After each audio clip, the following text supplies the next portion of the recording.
not ready for you guys to know where we live or where we go to school or anything like that. Or how we look. Or what we look like. I mean, you can probably guess what Samuel looks like. It's pretty stereotypical. Well, you can probably guess how McCoy looks like. Welcome to Faith to Faith. I'm McCoy Young. I'm Samuel Rivera. And today we are going to be talking about Matthew chapter 6, 1 through 8. And this passage is, or it's really two different sections here, and both of them have to do with the same concept, but they're two different applications of that concept. And it's going to be maybe a little bit shorter today, but I think it'll be interesting for you guys to listen to. So I'm going to read today from the CSB, and it says this. Be careful not to practice your righteousness in front of others to be seen by them, otherwise you have no reward from your Father in heaven. So when you give to the poor, don't sound a trumpet before you, as the hypocrites do in the synagogues and on the streets, to be applauded by people. Truly I tell you, they have received their reward. But when you give to the poor, don't let your left hand know what your right hand is doing, so that your giving may be in secret. And your Father who sees in secret will reward you.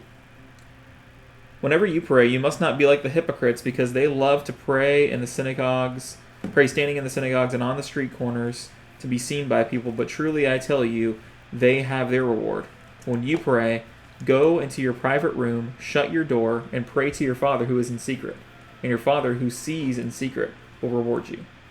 When you pray, don't babble like the Gentiles, since they imagine that they'll be heard for their many words. Don't be like them, because your Father knows the things that you need before you ask Him. All right, awesome. And we're leaving the Lord's Prayer for next episode, which is going to be really good here. And also, we were planning to make a animal farm, as we have a little bit of a fruit farm, crops farm. A fruit farm. Fruit farm. I forgot what these things were called. Yeah. Yeah. Can I get a piece of wheat from your farm? All right. But I don't know if we should make an ark to put all the animals in, or is that a little too wild? It's a little bit over the line, I'd say. I think there's a line, you just crossed it. All right. I guess. All right. I guess we'll just do a normal farm for now. But put in the comments if you wanna see a full Noah's Ark. Yeah, that's for the next episode. That's for when we circle back to Genesis. Yeah, man.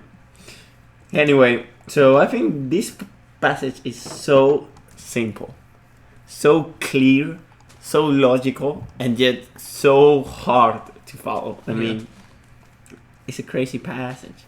We were talking about this last night, and that is like, I think the biggest takeaway from the Sermon on the Mount so far is that everything Jesus has been saying is perfectly logical and reasonable, and it makes sense in our minds, but yet we still have trouble carrying it out, and that's because of sin and because of our flesh. We don't want to do the things, or we want to do the things often that we see in Scripture if we're believers, but we can't carry them out. And so I think it's an interesting passage for that reason. Yeah. I mean, I think if we can summarize this passage, it's just saying that we need to do things not to receive glory from others, but to receive glory from God. So in a way, what we have been seeing is how the law should be done in action and in the heart, and what to do and how to be careful of sin. And now what we are seeing is like, hey, not only do you have to be careful of the bad things, but you also have to be careful of how you do the good things as well. Oh, right. Yeah, so, it's a lot. Yeah.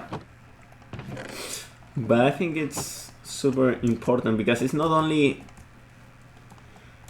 Because if we ended in Matthew 5, we'll just be careful all the time of how we do, of not doing bad things. Mm-hmm. But we have to think of like how we do the good things as well. And I think this is the hardest part. I mean, well, I don't know if it's the hardest part. I mean, the other ones were also hard, you know, and it's also something that we're all growing in. But I mean, yeah, how hard it is to do the right things for the right reasons as well. Yeah, and he opens the passage by saying, "Be careful of practicing your righteousness before others in order to be seen by them." I don't think that he means that it's never okay to do anything good in front of another person. Obviously, like Right. if you're preaching, that's a worthy thing to do. It is something that is done before another person. But he says that you're doing these things so that you can be seen by others. That's your main intention, is that you want to be seen by them. And it's not that you actually love God and you want to do things to be praised by Him, but you want to be praised by people. And so I think that's what he's addressing here. Yeah.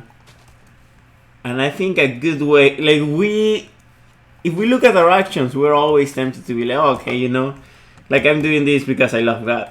And a good way of seeing if that's true is if they do not give you praise and you are expecting the praise of them and not the praise of God, you know.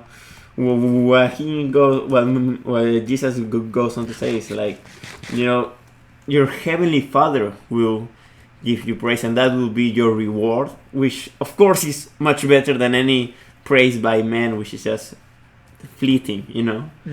But yet, if we only receive God's praise, and we are also tempted to be like, oh, bro, he should have praised me. Yeah. And I think that's a really good indicator of like why are we doing what we are doing, and that's very, very hard. I mean, it's a simple concept, but like you said, it's hard to actually to keep it going. Did you build this right here? Like, there's a thing up here. Where? Oh yeah. Okay, let's say, is Brian in this game with us? We have to go to sleep. All right. Bro, I cannot find any cows. Yeah, I can't find any animals at all. Bro, we are looking for animals, and we need 2 animals to bring into. You know, but it's not. They're not coming to us. Like, I think they came to Noah. God, please like send us the animals. So that we can save their lives. Mm-hmm. And I love in the passage that he says, that he points out how some people sound a trumpet before them. Can you imagine somebody doing that? They're like, hey, I'm giving to the poor, and they have, like, I just mentioned 2 guys with trumpets, like, introducing somebody, and then there's, like, those things where somebody, like, punches through the piece of paper that says their name on it or something. Yeah. I mean, like... So it's like some great procession for the fact that they've given... Oh my gosh, there's a creeper right there. Holy... Yeah. And I think this should allow us to understand a little bit what he means by, like, do it in secret. You know, he's using, like, the 2 extremes to show a contrast of what the attitude of heart should be, you know. Like, of course, not everybody was doing a trumpet, you know. And you don't need to be using a trumpet to be sinning. Right. The intention of the heart is the important aspect here. And you also don't need to do something in secret to be sinning. But if your intention of the heart is to... Yeah. Even if you're doing something in secret and your hope is that somebody finds out that you did that. Yeah. And that's also sin. That's still doing things out of a heart of pride and wanting praise from other people. And I mean, the main point in everything that Jesus is saying here is, do you want praise from God or do you want praise from men? Yeah. And obviously, like, in our minds, Samuel and I were talking about this last night, obviously, in our minds, we want to have praise from God more than we want praise from people, because we know that the praise that is from God is going to be eternal in importance. But there's still that part of us that wants to be praised by people, because For some reason, we are just always after the quickest pleasure. Dang it! I'm trying to kill this Enderman, and he's about to despawn. Oh, you heard the one that was... Oh, like, there's an Enderman over there teleporting me. Wow. Oh my god. What? Where in the world were you? I know where I was. Don't worry. Alright. My goodness, some people. The nerve of some people. I can't believe that Enderman killed me. That's actually unbelievable. Anyway, so I think that it's so logical. I mean, it's so easy. It's such an easy answer. And I think this gets to a point that I learned that was like, oh, it makes so much sense. It's the irrationality of sin. Mm. When we sin, we are doing something irrational in our minds, because we know that it's not good for us, and sometimes we don't have an answer like, okay, why did I do this? We are not purely rational human beings, especially not with our hearts, and so we should be more careful to guard ourselves and to pray and and ask for faith. I think lack of faith is ultimately what help us, like what will lead us to a heart that wants the praise of God more than the praise of man, because we cannot see the praise of God like we see the praise of man. So here comes the Enderman again. I think I can kill him this time. Bro, remember to wait 1 second after every sword hit. Bro! Got an Ender Pearl. Good. One step closer to killing that dragon. Oh yeah. The dragon of all. The serpent of all. The serpent of all. I can't find any animals. Bro, I cannot find any. It's wild. We killed all the animals. We were not responsible keepers of the garden. We just made a huge slaughter everybody, and now we're paying our consequences. Are you kidding me? Why is my saturation so bad? I'm eating beef. Should be perfectly fine. Yeah, but it's like there's a lack of faith involved in this. I think because if you think about it logically like this, if you knew with 100% certainty that you were going to get the reward from God that Jesus talks about in this passage, then you would do the thing that is going to cause you to get that reward if you were 100% sure about it. But we sometimes do the thing that causes us to get temporal praise. And that either means, one, that we don't believe what Jesus said, which I think is common, or we don't believe it enough. Maybe we do believe it, but we don't believe it in the way that we should. Or that we are so obsessed with instant gratification that we can't wait until we get to the other side of heaven. Yeah. And we receive that reward. And so I think there's a lot going on here, for sure. Yeah, these are simple, logical, yet hard. I mean, it takes, this is one of the reasons why this passage has taken on so many multiple interpretations. People trying to dismiss these passages or say, no, it's only going to happen in heaven, stuff like that. And it's like, no, it's hard, but this is what it means to be a Christian. Why are there like 20 creepers down here? But yeah, so I think this is what it means to be a follower of Christ. We should imitate him. And yeah, I think it's crazy how this is so hard that even the disciples struggle with this, having Jesus there, I mean, the amount of times the disciples talk about, who is gonna be the greater in heaven. Oh, right, yeah. And it's like,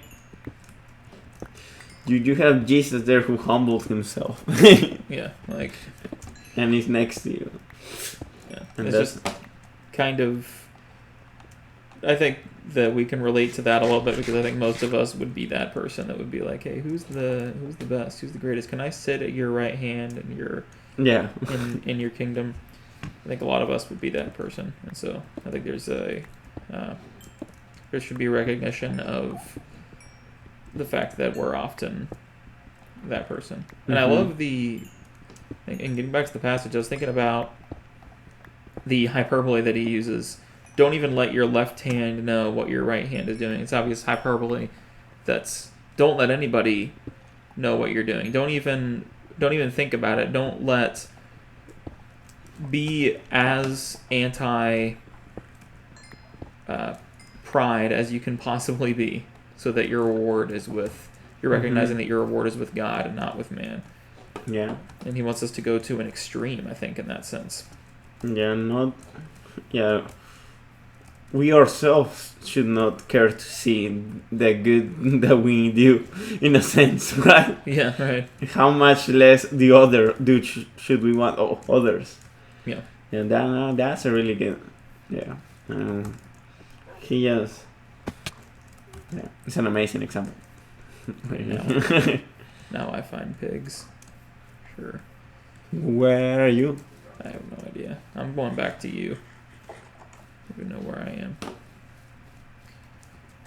But so there's two kind of illustrations of this in this passage, and they both kind of point to the same thing. And we'll talk about fasting a little bit later on in 2 episodes from now. But there's a part that's about giving to the poor, which I just want to make a point. This is something that I think we neglect a little bit too much in evangelicalism. That we've become so focused on caring for people's spiritual needs that we've neglected their physical needs.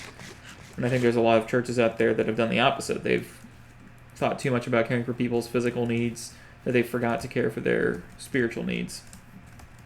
And I think that we need a return to the teaching of Jesus, which is that we are to be a charitable people. We are to be a people that is always focusing on giving to the lowly.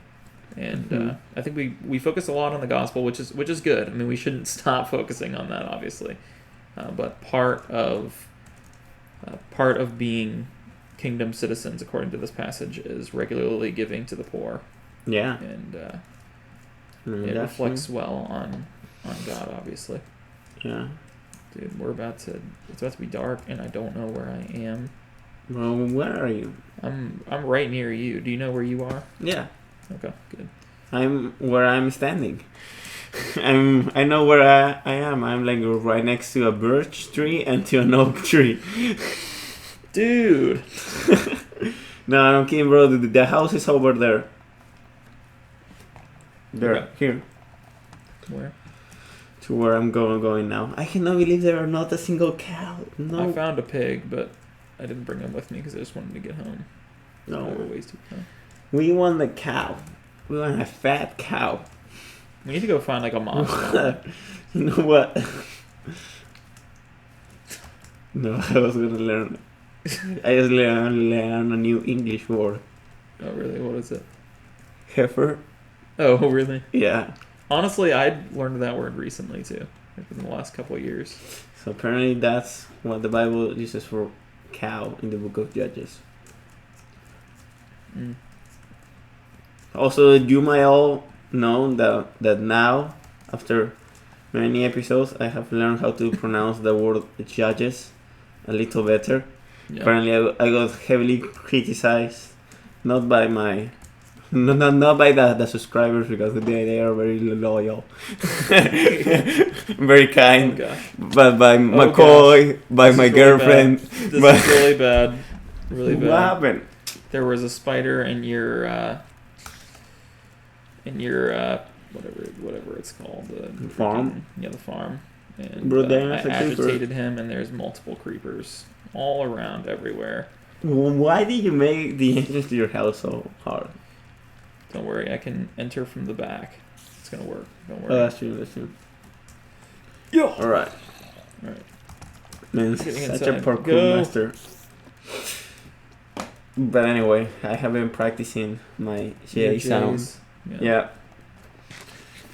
Well, good for you. So, yeah, there's. Samuel brought this up to me. He's like, I have trouble pronouncing this letter, and I was like, dude, I told you about that like 2 years ago. But as every criticism of McCoy to me, I just ignore. I just brush off. I remember because Augustine was there. Yeah. Shout out Augustine. Thanks for watching. Oh gosh. Thanks for watching, bro. I told him that we had a Minecraft YouTube channel. And he told me, bro, you are an adult. Well, you know what? Augustine, you were wrong. So was just about every Minecraft YouTuber that Yeah. I grew up with. Take that, Augustine.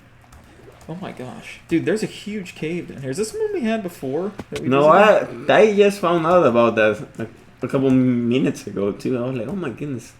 That is I'm gonna find a the mob. huge... I'm gonna go down and try to find a mob spawner. Since the animal thing is dead, I'm gonna go find a mob spawner. No! Oof. I almost blew up a creeper, but then I killed him.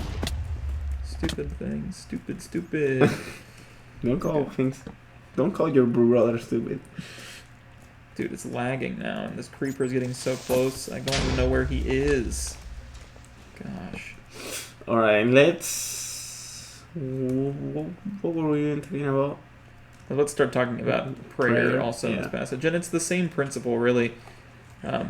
It's all about... Okay, this Enderman's freaking me out. I don't even want to mess with him right now. Because apparently Endermen are like the most difficult mob in the game. Yeah, bro, Endermen are really strong. I don't know. They're strong and they do a lot of damage. Oh Yeah. my gosh, another... Oh, that's you. I was like...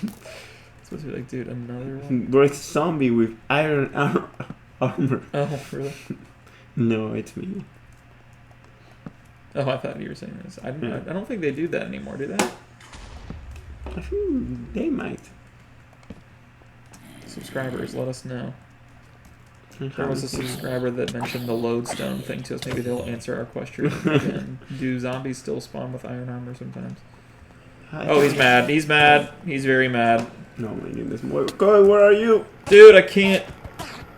Yes! Bro, remember to I wait! almost had it. Remember Dang to it. wait!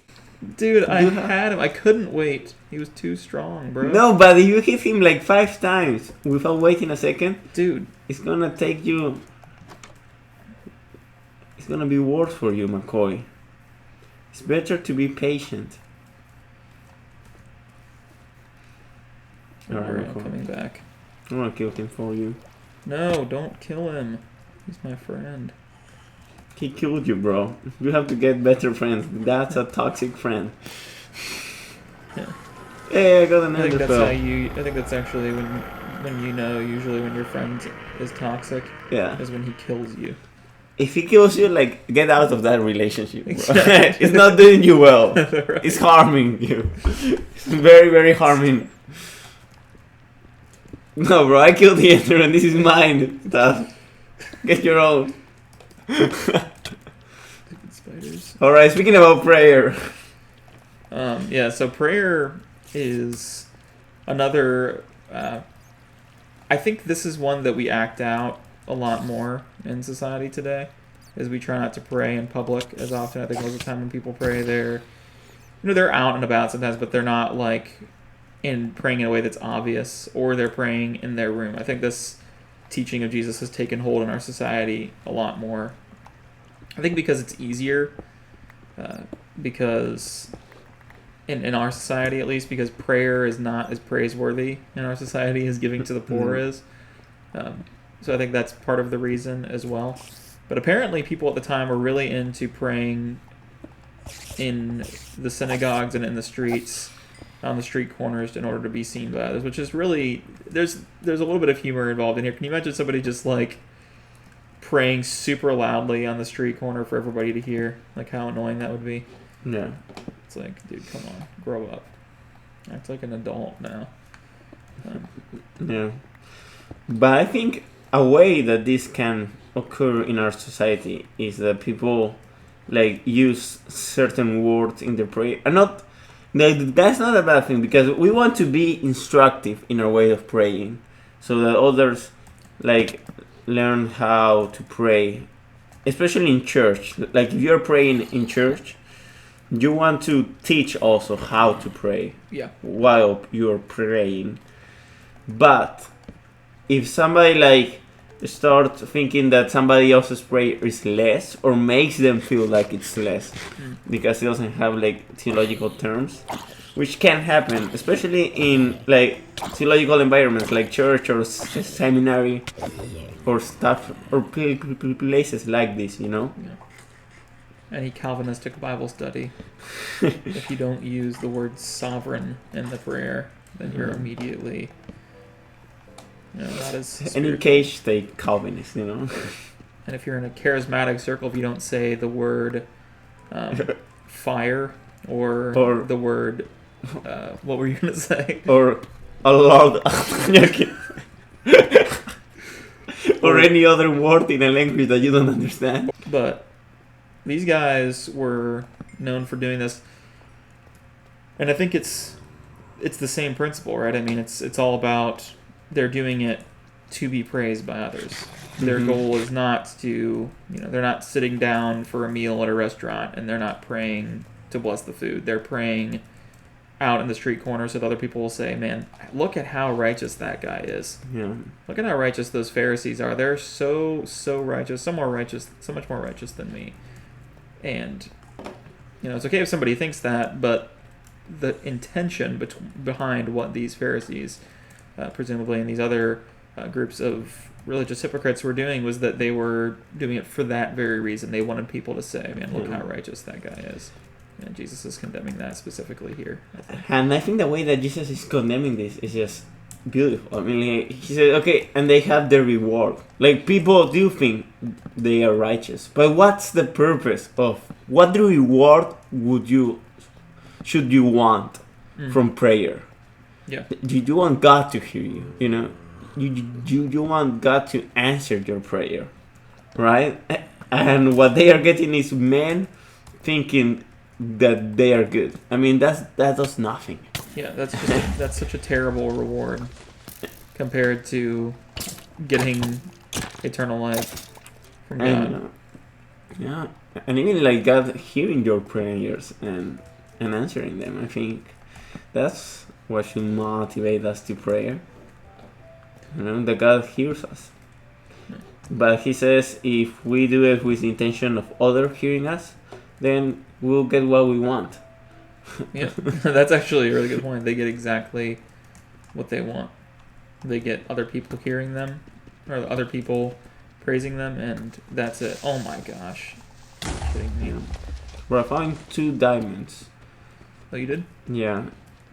Nice. Do you have any obsidian for... I don't actually. Wait, I might actually. I don't remember. I feel like in another episode I might have gathered some obsidian. Bro, we should totally make... Now that we have a sugarcane farm. Oh, but we need the cows. We need the cows to make a... To make books. Yeah, to make enchanting table. Because I think that I should get some enchantments. Yeah. I know it's super not... No! I almost died from a creeper. I forgot my shield had broken. Right, how do we get out of here? Yeah, that's what I'm wondering, honestly. Where are we? In our next episode, we will be getting out of here. Right, I think this has been a little successful. If we have obsidian, then we can make an enchanting table. Back this way. Where are you? Okay. I'm just gonna run and try to get out of here as quickly as possible. Oh wait, I think I know the way out. Okay. I'm following you from far behind, but I'm following you. Alright. But yeah, I think so we should be careful of how we pray and what we want. I mean, a part of prayer is faith. And I think if we have faith that God is hearing us, I mean, that's just so great in of itself that we should be encouraged to pray for that reason all the time. Yeah. And we'll talk about how to pray specifically with acknowledgement. I think we'll talk about those last couple verses next time, maybe a little bit when we talk about when we're discussing how we should pray, and it should be obviously with the acknowledgement of God's sovereignty and His will for our lives. And so we'll talk about that next time. And the texture is really weird in the rain, and I think this is definitely a thunderstorm that we're in right now. Okay. It started while we were down there, but Yeah. all right, y'all. All right. And hopefully we'll find some cows. I might need to like look for cows in between episodes. Just spend some time looking for cows here. Because I cannot find a single cow. I'm gonna disturb a bee's nest just to finish off this episode for fun. Bro, you're gonna die again this I'm episode. not gonna die. How come you died so many times?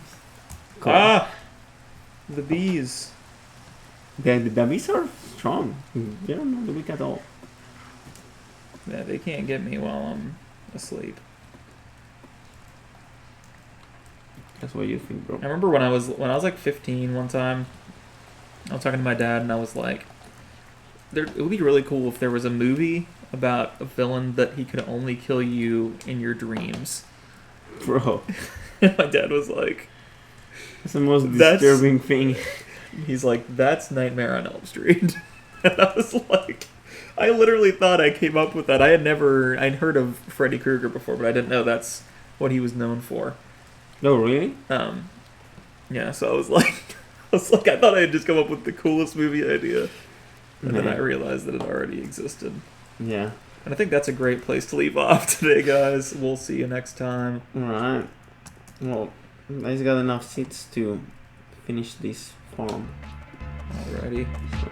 I'll see you guys. Alright, goodbye, everybody. Bye.